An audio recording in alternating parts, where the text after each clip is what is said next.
The broadcast is now starting. All attendees are in listen-only mode. Hello, everyone, and welcome to today's webinar, Unlocking Digital Success, Insights from Community Financial Leaders. This webinar is a collaboration between PSCU's Advisors Plus Consulting Practice and Curinos, which have partnered to help community financial institutions optimize their digital offerings via data and insights developed using the Digital Banking Analyzer. I'm Terry Badger, Director of Thought Leadership at Curinos. As the industry's leading provider of data analytics and technologies, Curinos is here to help your financial institution better attract, retain, and grow more profitable customer relationships. We have a high impact hour ahead of us. We'll start with a wide lens view of the current state of digital banking and what constitutes success in digital. And then we'll zoom in with a couple of real life case studies where digital leaders at two credit unions will explain how each of them tackled a pressing issue and in doing so improved their digital offerings for members. It's now my pleasure to introduce the digital banking experts taking part in today's conversation. Soraya Randhawa is head of omnichannel experience at Curinos, where she oversees the firm's team of researchers helping banks, credit unions, and fintechs around the globe evaluate digital journeys and adopt the most successful strategies across mobile and desktop platforms. Brian Day is a solutions consultant at PSCU, where he works with clients to help them better understand digital banking trends and product solutions. Brian's deep experience in innovation, product development, positions him as a valuable resource for credit unions seeking to understand industry changes and craft successful strategies. Chris Giles is Chief Experience Officer at MAPS Credit Union, which is based in Salem, Oregon. In that capacity, he heads a cross-functional team whose purpose is to create best-in-class digital tools for the MAPS membership. Chris is also a frequent speaker at credit union industry events on a range of themes, including innovation and customer experience. And Ellie Martinez is Vice President Digital Channels at Westcom Credit Union, which has its headquarters in Pasadena, California. Ellie heads the digital assets, journeys, and experiences at Westcom in coordination with in-house development and quality assurance teams. A little housekeeping. This webinar is being recorded and all attendees will receive the recording via a follow-up email, and there will be a question and answer period at the end of the webinar. We encourage attendees to submit their questions to panelists during the presentation. When you're ready to ask your question, all you need to do is type it into the Q&A box, the question box on your GoToWebinar control panel. So with that out of the way, let's get into today's theme, starting with a poll question to get a little insight into what is bringing us all together today. Can we bring up that poll, please? So the question is, what digital topic sparks your interest the most today? Is it major digital trends for 2024, strategizing digital priorities and roadmap, digital transformation success stories, or strategic conversations with digital vendor partners? If we could ask all of the attendees to cast your ballots.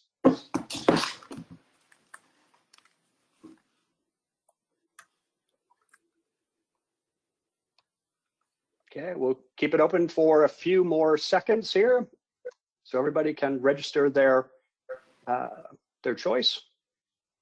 Okay, well, great, let's bring it up. Okay, so major digital trends for 2024 and strategizing digital priorities, almost even between the two of them dominating.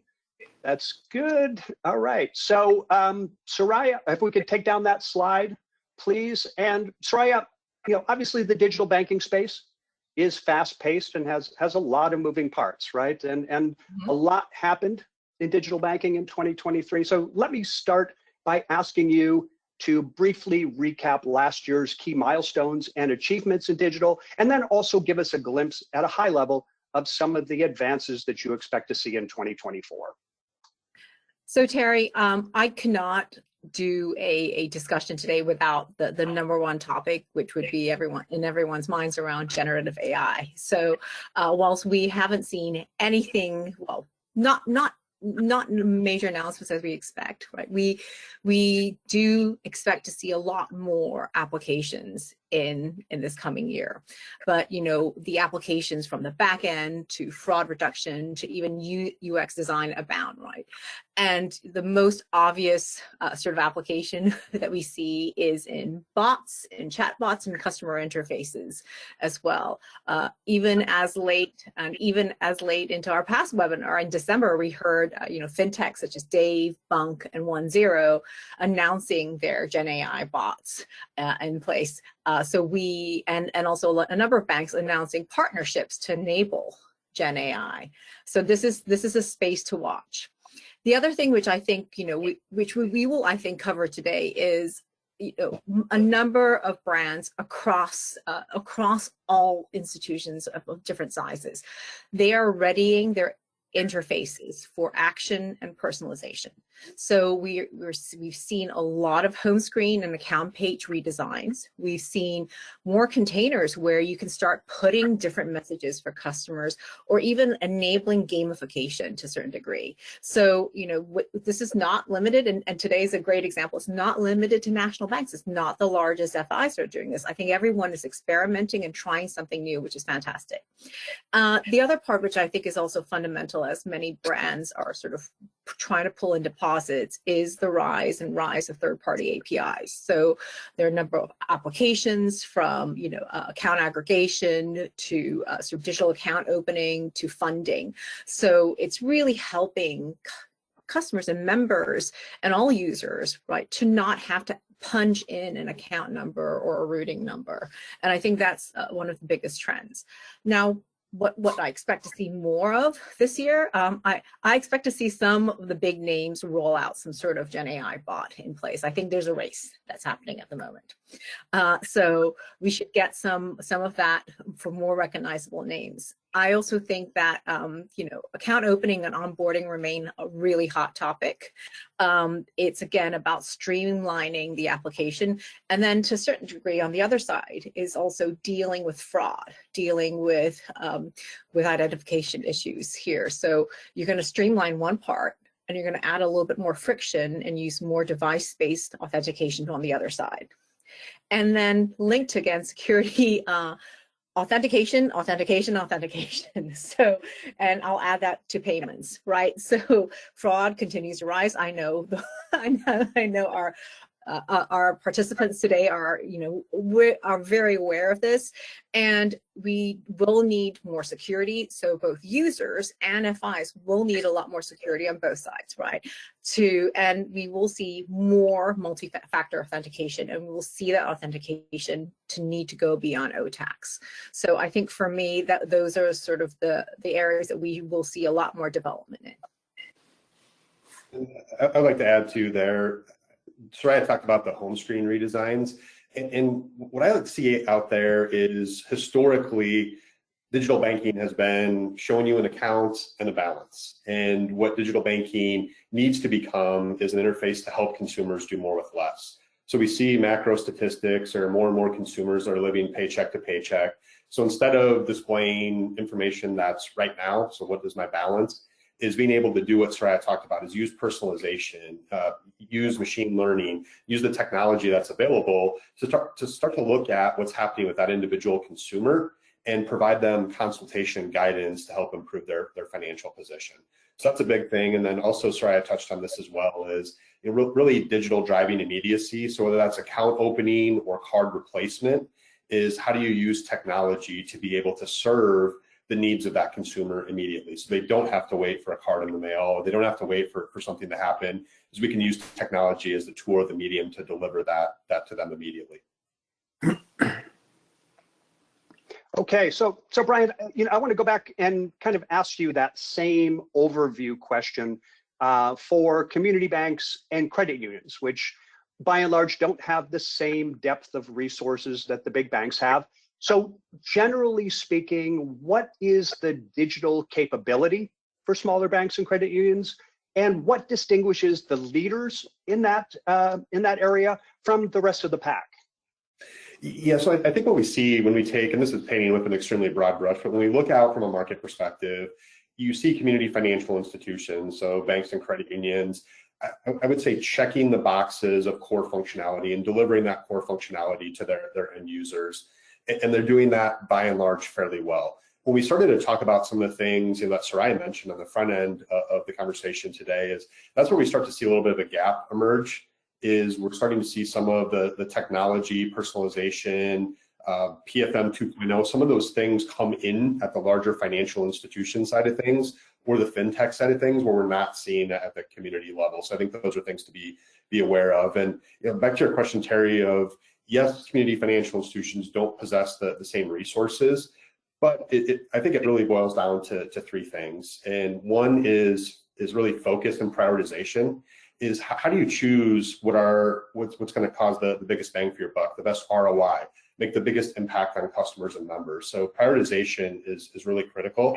I would also say that choosing partners is a really big thing. And so, if you're going to go out and you're going to select a partner, you may be able to deliver, if you're going to choose multiple different initiatives and multiple different partners, you may be able to deliver 2 or 3 things if you're partnering versus delivering one thing if you're building alone or building it internally. And I think the third thing really feeds into the previous two, and Soraya talked about this, is integration. Is being part of a platform that's open, a digital platform that's open, and allows for those partnerships to connect in and provide those experiences. In my mind, those are the 3 things that really differentiate who's doing things well and who's being successful versus maybe some folks that are a little bit more challenged. Yeah, Soraya, let me come back to you here. Regarding kind of playing off what Brian was just saying. Digital capabilities by now, regardless of the size of institution, right, is understood to be table stakes in the industry. But that said, institutions fall along a pretty broad continuum when it comes to the capabilities that they offer. So, in your role here at Curinos, you have a good sightline into the wide range of capabilities out there. So what do you see as the common attributes among institutions that are doing digital best? So I think number one is making it easy for customers to become become members, right? Become members or your customers. And that is really around account opening. You have a great account opening journey. It's streamlined, it's simple, you're minimizing the number of fields, you're making it super easy to enroll digitally. Right? So that is a number one must. The second part is once they're a customer, you need to tell them how to interact, or you need to make it really easy for them to interact in the first place. So great home screens, great support and search capabilities. Apps are getting bigger and bigger. Finding the thing you want to do is harder. You need to think about how you enable that customer to do that. So for me, that sort of broader umbrella is anything that creates transparency, right? And it makes the user do a little less work to echo what Brian said about sort of PFM or other aspects, other functionalities, so that your users don't have to do as much work that they need to do, that they don't have to do the digging. And so some of this is to make things instantly recognizable and very straightforward. So Ellie and Chris, we haven't forgotten about you guys. Want to bring you into the conversation now. You're both on the front line digitally at institutions that are among the leaders that Soraya and Brian have been talking about. Can you talk about how your respective institution thinks about the importance of digital banking and how being out front is benefiting you most? Ellie, let me ask you to start on this one. Sure, absolutely. So one of the things that's most important for Westcom is our member service, to ensure that they have a frictionless interaction, that their journey is pleasant, that they are supporters of Westcom and they can refer friends and they can continue to evolve and build relationships with us. So to do that, we start with an account opening, as Soraya mentioned. As a member visits our main store front side, Westcom.org, what's the journey that takes them to opening an account? How delighted are they from the process? Do they run into any surprises or any frictions? How do they log on to online banking? How do we serve the information they need? They want to go to their account balances, histories, and then make transfers and payments. how do we enrich that? And I think that that's part of our goal, to provide the best service that we can to exceed their expectations. And you know what? It's important for us to be on the forefront because it's part of our organizational strategy to go with digital first. And it must be part of everyone's strategy to consider that for a future success. So Terry, that's what I have to share with you at this time. Okay. Chris? Great. Yeah, and Ellie, spot on. I completely agree with so much of what you said there. Here at MAPS, Google was identified and targeted as a strategic priority several years ago. Around 7 years ago was when we redrew the strategic plan. And for us, we look at it from a few different perspectives. But I think the important place to start is that, banking is about relationships. It's about relationships and trust building with our members. And that's the same, whether it's physical interaction, whether it's a remote, they're calling and speaking with someone, or whether it's a digital interaction. And so we started from the top and saying, look, it doesn't matter where they're interacting. It needs to be functional. It needs to be easy. It needs to inspire trust, right? And that should always be consistent. Now, from the digital perspective, it's actually a little bit more of a challenge because there isn't a person on the other side to smile and to make them feel welcome and to give those little touches, right? So then we recognize that on the digital side, the way you inspire trust is different. And it came down to speed of transaction, accuracy, clarity, and the things that help the member to feel, instead of feeling like their money is across town inside that brick building, they want to feel like, we want them to feel like their money is in their pocket. It's on their phone. It's right here with them. And so we want to bring them closer to their account by using our digital tools as an asset that works with the in-person, with the remote, and creates an overall feeling of MAPS is right there for me, no matter how I need it, no matter when I need it. So Soraya mentioned earlier about what happened in digital in 2023, some of the moves forward there, and what she sees happening this year. Change keeps coming at a rapid pace. So how do you keep up with all that's going on around you? And how much do you rely on outside partners and outside vendors to help you prioritize and then make adjustments to your digital offerings? Chris, would you take this one first? Sure. So yeah, it's a big question because it's moving so fast. There are so many players and so many things happening.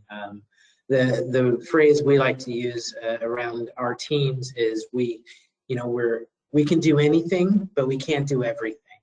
And so for us, it's about partnering and finding the right folks who can augment what we're doing, can fill in and close the gaps in some areas that maybe we don't have strength, and then make our decisions. So I pay a lot of attention to externally industry available information. So whether that's podcasts, whether that's visiting websites and reading thought leadership. We contract for market scans. I go to a lot of conferences. Some are credit union conferences, some are financial services or fintech conferences that aren't credit union specific. And then I've even just been to some technology conferences that were not even finance specific. Because really it's about the experience that consumers are getting on their device, the experience that they're getting from various places, not just from their bank or their credit union. Internally, we like to listen to members, of course. We have regular surveys that go out to members after they have interactions. We use NPS, which is pretty common. I think a lot of folks use it. We have a program where we actually call detractors. So if someone gives us a score below a certain threshold, then a member of our staff will call that member to speak with them and maybe dig in a little bit more so that we can find out how we created that negative experience. We also have internal staff feedback, which is really valuable. And then we published what we call a beta version of our app, which has about 2,000. So maybe 4% of our total active members are on the beta app. And we generally push new features out there first to see how they're received, to see if there are any issues or any bugs or anything like that, before we actually go out to the broader membership. So feedback is constant, and it's coming from all directions. Ellie, you want to weigh on this one? Absolutely. I echo what Chris mentioned. I think in this evolving landscape of technology, number one, what are we looking at in 2024, 2025, and so on? Soraya mentioned it, AI, the ability to be able to provide self-serving support anytime out there. Not only do we have online banking, mobile banking, but we need to keep expanding the channels and the features available within them for our members, for our potential members, not just our members. Now, when we're talking about what are some of the enhancements, what are some of the big things we're looking at, we're always looking at creating parity across our channels, making sure that all the functions, all the features are available. We want our members to bank wherever they choose to, whether that be online banking, mobile banking, change an address, accept a proxy form, whatever they want to do, they should be able to do in every channel. Another track is a sentiment analysis, and Soraya mentioned this earlier. We want our members to be happy. One of my goals is to ensure that we elevate that service I mentioned earlier, the WESCOM is so proud of, to ensure that when someone visits our website, that we are touching every possible touch point with emotional content, with gamification. And how do we do that, Terry? You mentioned partnerships. Yes, we may not be the experts. Chris and I may not be the experts on UI, UX designs, but there are some great partners out there that could give us some benefit to ensuring that we have not just a digital journey, a digital persona, but it's a cohesive journey across all of our channels. They started in online banking and they want to go to a branch. How does that look to a member? Is it connected? Is there continuity? So those are some of the things that we're looking at, as many other projects this year, Terry, at WESCOM. Okay, so Chris, you were talking a little bit about feedback from your membership, but I want to dig down into that a little bit more and ask to maybe a little more color on the role that your membership plays in determining how you shape and how you execute on your priorities. Do you tend to respond to member feedback or requests when you initiate a change, since they're the ones that are using the app and using your online services, or do you more anticipate, knowing your members as you do, what they'll want, and then you go from there? Ellie, why don't you start with that one? Absolutely. I think it's a combination of both. I'd like to think that WESCOM has delved into the MRM CRM solution. We know what our members are doing. We know what they're looking for, and we can help anticipate some of their needs. Are they going to be looking for a credit card next? Are they going to be looking to buy a home to expand their family? So we are building tools to that effect as to what are members looking at. Now, as far as feedback, as Terry mentioned, WESCOM does utilizes the NPS score surveying too. And outside of that, later this year, we'll be introducing MSAT scoring too within our online banking and mobile banking channels. We also engage our members into feedback whenever there is a large change in our systems, online banking, websites, mobile applications. Just as Chris mentioned, we have a pool of members that are graciously providing us feedback at any turn, and we prioritize what makes the most sense. And that's how we tackle that through the years, by creating a list, making sure that our members' voices are heard, and making sure we anticipate what their next move is going to be throughout the year. Chris? That's great. Elliot, I love your focus on member service. It warms my heart every time you say that, because it's why we're here, right? It's what we're doing. So Exactly. So wonderful that you continue to emphasize that. So I agree 100%. And in addition to NPS, that I mentioned, we also use another metric called the member effort score, which is, instead of propensity to recommend. This is more about the perceived difficulty of the interaction that the member had. And we find that that's more useful when it's a digital interaction as opposed to an in-person interaction, although they both have some use for us. In using member feedback, there's an old apocryphal story. I don't know if it's actually true, but it's about Henry Ford, and they say when he used to say, you know, if I would have asked people what they wanted, they would have said a faster horse. And so I think that actually applies very strongly to what we're doing, in that members, you know, they only know what they know, and they only have the experiences that they've had, right? So where we try to focus our effort is, what are the problems that they have? And then we'll try to come up with solutions to help solve those problems. But if you go back to the analogy, if they would have just said, look, I need to get from point A to point B in a half a day instead of a full day, well, now we're not saying faster horse, right? We're just saying, I just need to get somewhere faster. And then he came back up with the solution. So for us, it is about identifying what are the problems that members are having. And then we work together to come up with solutions, and then we try those solutions with members. But we feel like it's important to spend more time in the problem space before we transition to the solution space.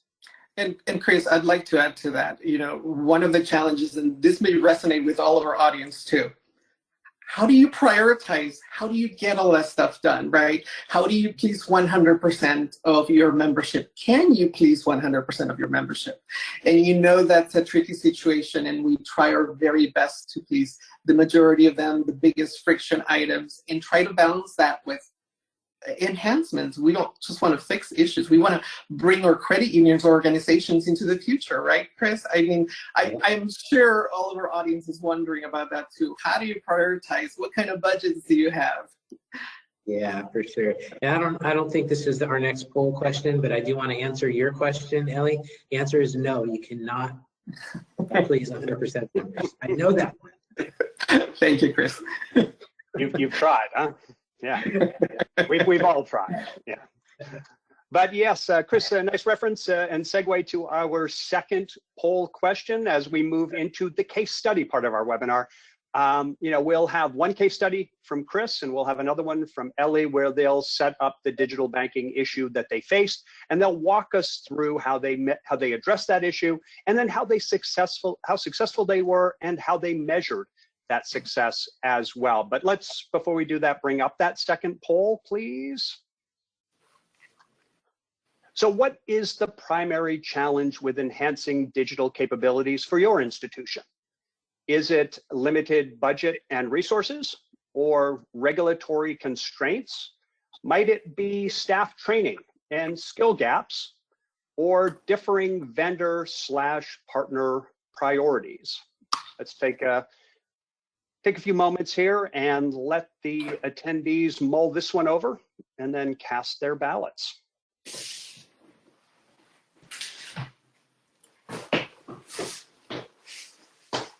All right, let's bring this up. Oh, we have a clear winner here. Limited budget and limited resources. That's by far, and not a surprise really, right? That would be the case. Also a significant number on the training and skills gap part of it. Chris, what do you make of that on the resources part, but then also on the skills training part? Well, I was looking for all of the above, because as I was reading down that list, I was like, yes, oh, also yes, and yes. So, limited budget and resources, I think that's a problem that really won't go away, and it almost doesn't matter how big you are. I think that is really an outcropping of the challenge to sort of identify your priorities and find your high leverage changes and then implement them. Yes, we would always love to have more people and more resources there. And better skilled people, better trained, better skilled, all of that. Yes, exactly. Different skill sets that we can't necessarily afford. And so if you forced me to choose one of those, I think I would have chosen option C in terms of skill gaps in particular. And it's around understanding what a good user experience is like, and having those really high-end design tools, designers, UX engineers, people that really delve in deeply into that part of digital, I think is something that at our size, we can't afford to have somebody full-time on staff that does that. And so that's an area where we really strive to partner and bring folks in to help us meet that challenge. Okay. All right. If we could take that poll question down, please, as we move into Chris's case study here. So Chris, we talked a while ago, we asked you to identify a digital banking issue that you found particularly important or vexing or challenging in any particular way. So could you give us a general overview of what that issue is that presented the challenge for you and the team at MAPS Credit Union, including how you identified it as a priority issue in the first place? Certainly, yeah. So the challenge that I brought to this conversation was one that had been hiding in plain sight for a long time for us, and really for all institutions around digital experience. And this was simply the transaction descriptions as they exist, as they come across the networks from the various payment networks, card payments, etc., are not meant for human consumption. Those descriptions as they exist are really how machines talk to each other, but they don't really have a lot to do with what a person or a member might want to see. And so we were confronted with a problem that was fairly common or hiding in plain sight, because it's always been this way. When it started to become more apparent that it was a problem that could be or should be addressed is when we started seeing some movement in the market around solving this problem, and it started to show up for us. So if we can move to the next slide, I'll start by describing the challenge as it was presented to us. So transaction descriptions, like I mentioned, those are machines talking to each other.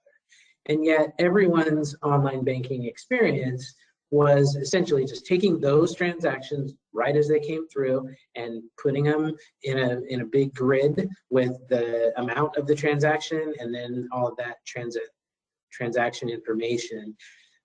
What we started to realize through member feedback and staff feedback is that this is actually creating a lot of bad experiences for members. Examples are the call center we were looking at the most common calls as we were trying to become more efficient and figure out how maybe to stop making people call us. And the first one is the most common call was, "What's my balance?" I won't get into that today. But the second most common, or very common next follow-on question was, "Why is that my balance?" Right? Because now I know how much money I have, but I don't understand how I got here. And account review was the way that our call center staff would tag those calls. And that's going through transaction by transaction with the member, explaining what it was, explaining how it impacted their balance. So that was one big one, them not understanding their balances, not understanding the transactions. And then another outgrowth of the same issue was fraud, people reporting a fraudulent transaction because they didn't recognize it. But then once they opened a fraud case, and then someone was working that case, they would call the member, they would talk through it with them, and suddenly they would realize, oh, that was my kid buying something on Roblox, or that was something that now I remember what it was. And so that all really is an outgrowth of the same issue, which is we were using the digital transaction detail page just like it was a piece of paper that we mailed to them with their member statement, and we didn't do anything with it, even though it's data. And we really did have the ability to make changes and to improve that. And so that was sort of how we identified the problem and made the decision that we were something we need to look at acting on. Okay, so you wanted to make transaction history easier for members to understand and easier for them to recall. So, oh yeah, I remember my kid did that, right? So as you said, so take us through at a high level how you put together your approach for solving this problem, and then the plan that arose out of that approach. Great, yeah, thank you. So first off, we have identified the problem, and through some, I call it R&D, right? Which is rip off and duplicate, because everything that you see us do, it's already happening out there. Someone's already solved this problem. So when you get a problem, the first thing we try to do is say, okay, who has already solved this and how did they solve it? And so for us, that was a combination of market scans, and really we used the Curinos interface. We used Curinos to do research and to find out, okay, how are the people who do this well, how are they doing it? And we got some really great screenshots and descriptions and explanations of some best-in-class solutions to the problem that we were facing. So really for us, it's not about let's us, hunker down, get inside a room and let's figure out how to solve this problem. It's let's see who already solved it, and let's see if we can emulate that. Maybe take a little bit from here, a little bit from there, and then add our own to the mix, and then come up with a solution. Rip off and duplicate. I like that. I'm definitely taking that. But so far as this as a priority goes, when you were putting together your plan of attack, did you run into any internal pushback, any skepticism about providing a cleaner transaction history being something to address so quickly? And if you did, and if you had to sell it within your organization, how did you make the sale? Yeah, so we definitely did get some pushback. MAPS is an organization with a long history, and a lot of folks here have been here seemingly since the beginning. Not true, and they'd be mad at me if they heard me say that. But we've got a lot of institutional knowledge and history here. And so there was some skepticism around folks saying, oh, is this just like, are you just trying to be cool?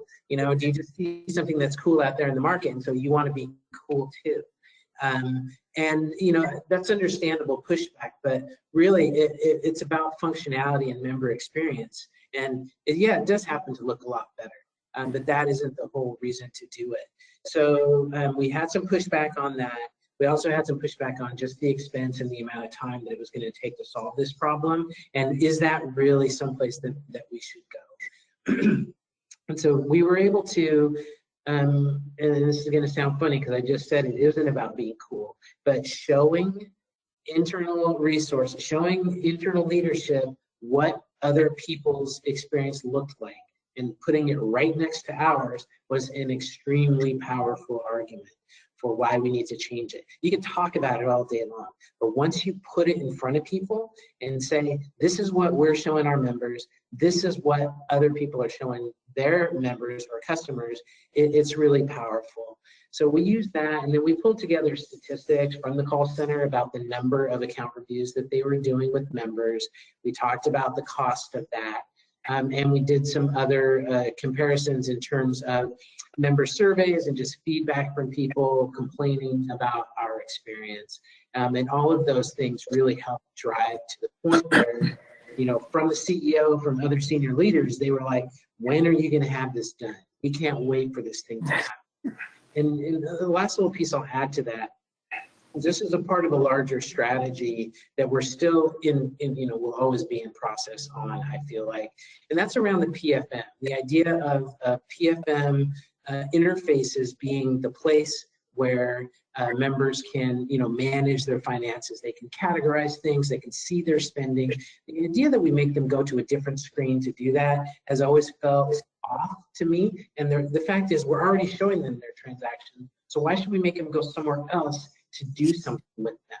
And so getting to the place where we're in control of the transaction data that's being displayed and gives us the ability to build on that, to add tagging, to add categorization, to add other things to those transactions, because we're not just pulling them out of the core and plopping them on the screen. Hey, Chris, can you talk a little bit about, you mentioned on the front end of the conversation today that your goal is to build that relationship, and if the member prefers to interact digitally, to build that relationship digitally with the member.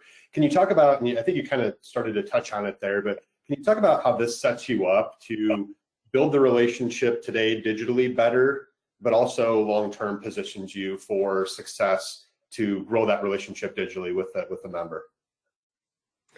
Yeah, so I mean, the idea behind having these on screen or having them on the main page and really allowing members to interact with them, it's about building, financial acumen for the members so that they have a better ability to manage their finances. It's really difficult to get people, so many things are happening in their lives. And how do you get them to take the time to create a budget and to categorize and make sure they track their spending? Nobody wants to do that. Well, I won't say nobody, but about 5% of members will do that if you just give them the tool and make it available to them. But the reality is almost everybody needs it.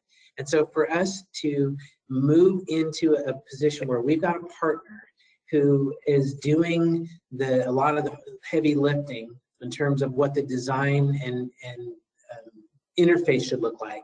We have another partner who's doing the heavy lifting in terms of actually cleansing and categorizing these transactions and tracking them. This gives us the ability to bring that personal financial management ability closer to the member.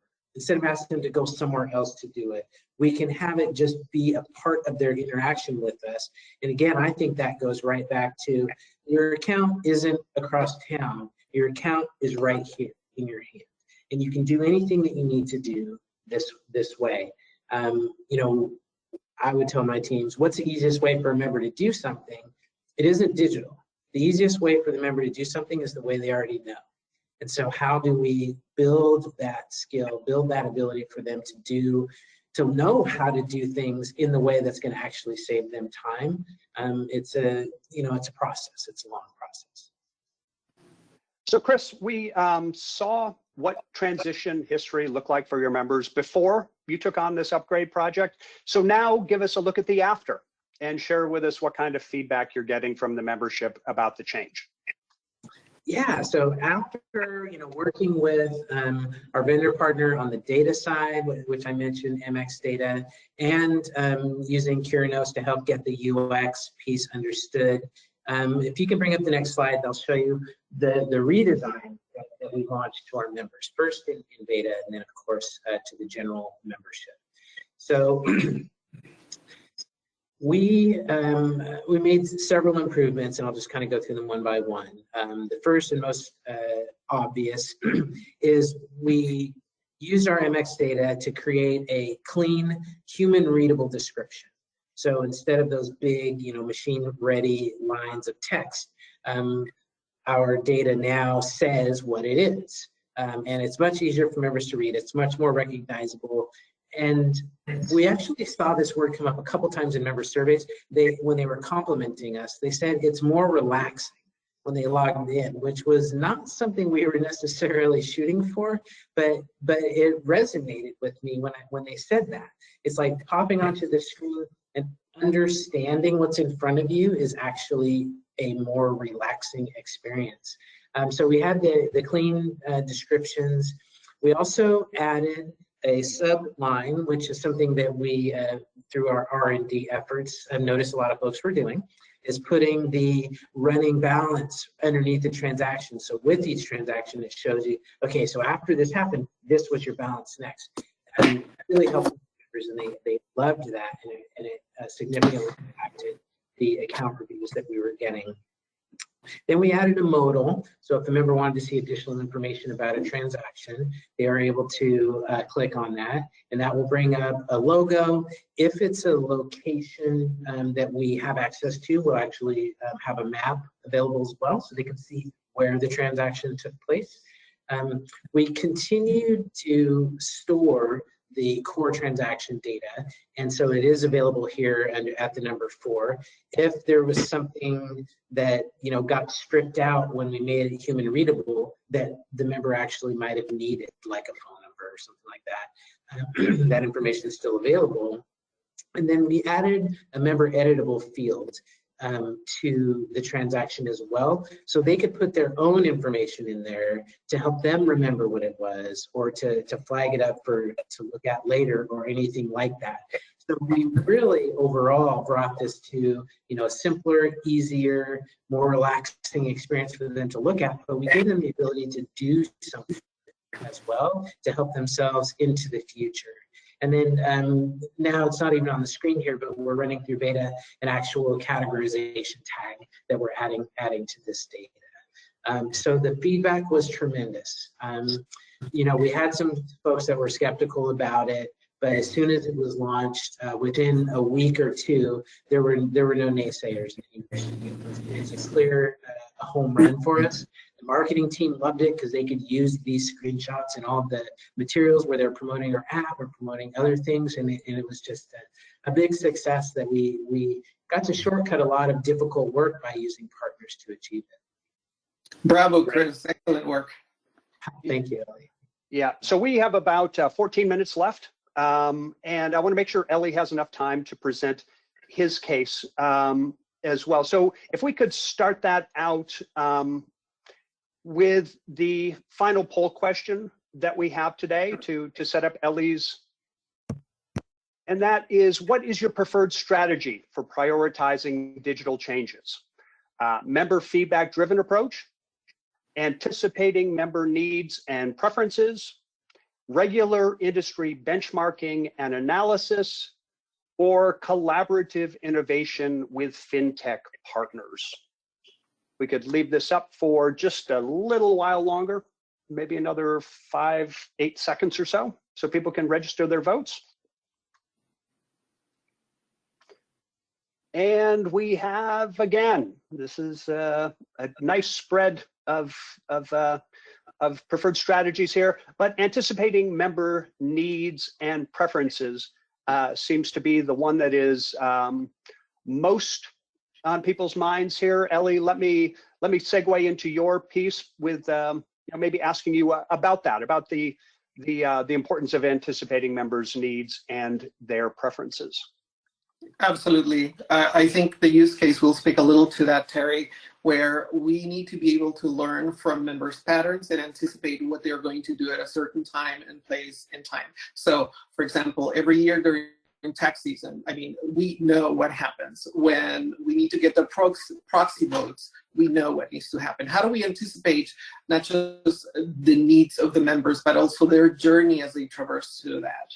Is it their birthday? Is it a special holiday? Do they need to be reminded of a NIRA contribution before the deadline? So there are several elements that need to be taken into consideration, and I would say anticipating the member needs and their preference, it goes hand in hand with member feedback. Again, I would select all four, and I will probably add, like Chris mentioned, all of the above, but anticipating member needs is definitely at the top there. And not just members, potential members too. Let's keep that in mind as well.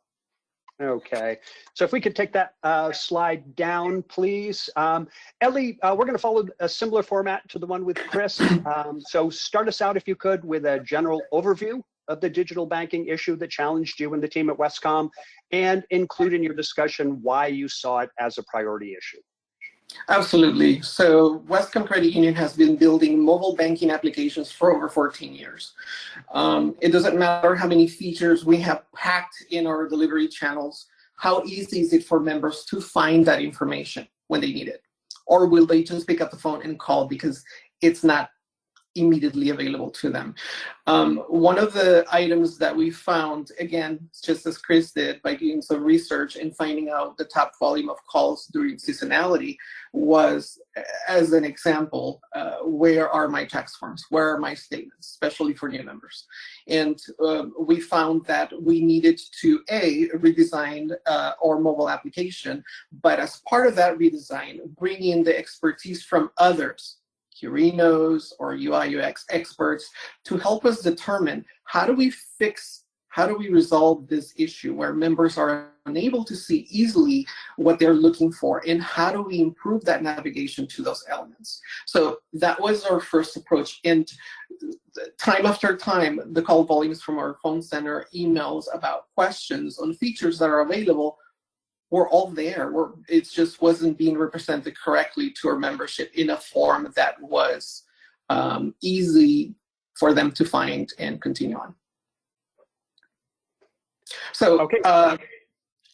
Go ahead. No. So then we took the approach of redesigning the application, and in November last year, we deployed our new applications. I'll talk a little bit more about that experience, Terry, but I think that as far as to why we chose that and why was that important, we felt that at that moment in time, it wasn't about just adding more. It was about correcting some of the issues that we had already, including the navigation, including the feasibility and accessibility of our features. So that was one of our number one priorities with the redesign. Okay, if we could bring up the next slide, just to give us an idea of what the before looked like that Ellie's going to be talking about here. Ellie, you want to give us a quick one on this? Absolutely, and this screen, this slide has both the before and after. So on the left-hand side, you can see our main balances page, if you will. You can see that we have the usual information, but members, what is one of the number one transactions members are doing nowadays? P2P. Where are the statements? Where's the FICO score? So all of those items are there on the application on the left-hand side, but were not easily accessible. When a member had to log in on our current application, they were defaulted to a menu where they would go into the balances or manage their cards or whatever the case might be. So we took a different approach to this, and we redesigned the whole concept of the experience of the member logging on.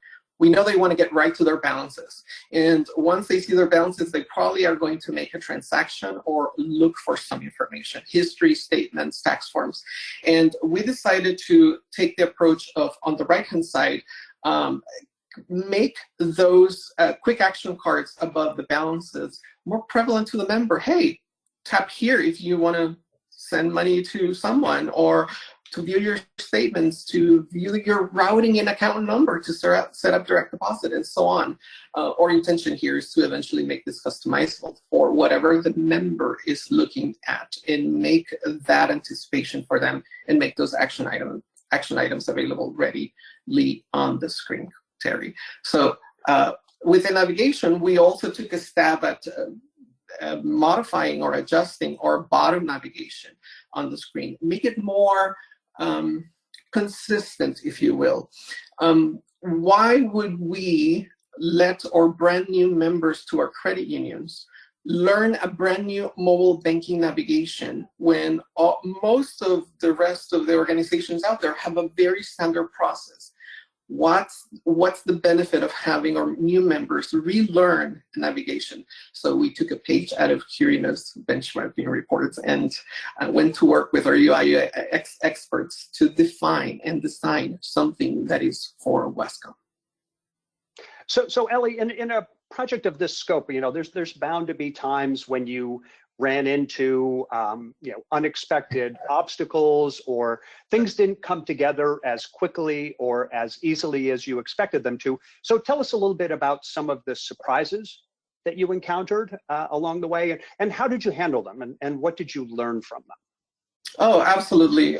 Many surprises, many challenges. I think a project that is supposed to increase my